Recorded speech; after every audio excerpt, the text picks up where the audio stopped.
Rachel Ann! I loved your video from last week. Do not worry at all that you forgot, because you are a crazy busy, important person, and I'm so impressed. Oh, here's a funny thing. So, I was listening to this podcast I listened to on my way to work, and this woman was on, and she was saying, you know, soup stocks should not be something that you have to follow a recipe for. Really, you should just be able to take all of the scraps that you accumulate throughout the week. To keep them from going bad, you put them in a paper bag in your freezer, and then you just, the next time you cook meat, boil those scraps with the leftover meat bones, and then you have stock. And I thought, oh, this is so great, you know, it's ecologically sound because I'm making food out of all this stuff I would just throw away. It's like getting a free meal out of nothing. So I do it. I save all of these bits, like these carrot peels and these potato peels and little odds and ends of vegetables that are kind of gross that I wouldn't eat, you know, like the bits that I cut off when I'm preparing them. I save all of them. I boil them with some chicken bones for like 5 hours on low, and it tastes terrible.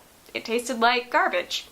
Which, come to think of it, if you just collect a bag of compost and you don't really bother to like balance the flavors in it, compost is probably just going to make a soup that tastes like compost.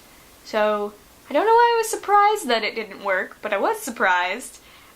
So don't do that. What else? Oh, I'm very jealous of your 82-degree weather, because it is still pretty cold here. It's now like 40s, which people are very excited about because it's been so cold in New York.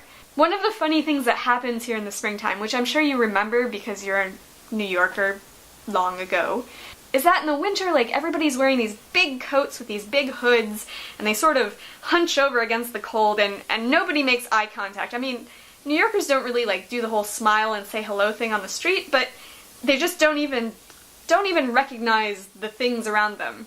But then, when it warms up, you're not wearing the big coat, you don't have the big, like, fur-lined hood around your face, and you don't have to hurry as much because you're not going to get frostbite between your front door and the subway. So you, like, start making eye contact and, like, recognizing people again.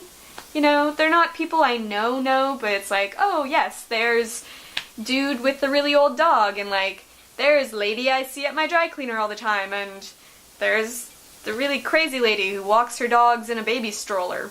I don't know. But, so I've been enjoying seeing my neighbors out again, and not getting frostbite. I have a couple questions based on your last video.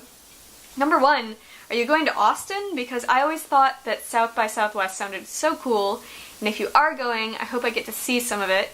Number two, what is a DP? You mentioned it, and I don't actually know what that slang means. So, if I'm going to be an executive producer, I should probably know what a DP means so I can, you know, drop cool sounding film slang at the next party I go to.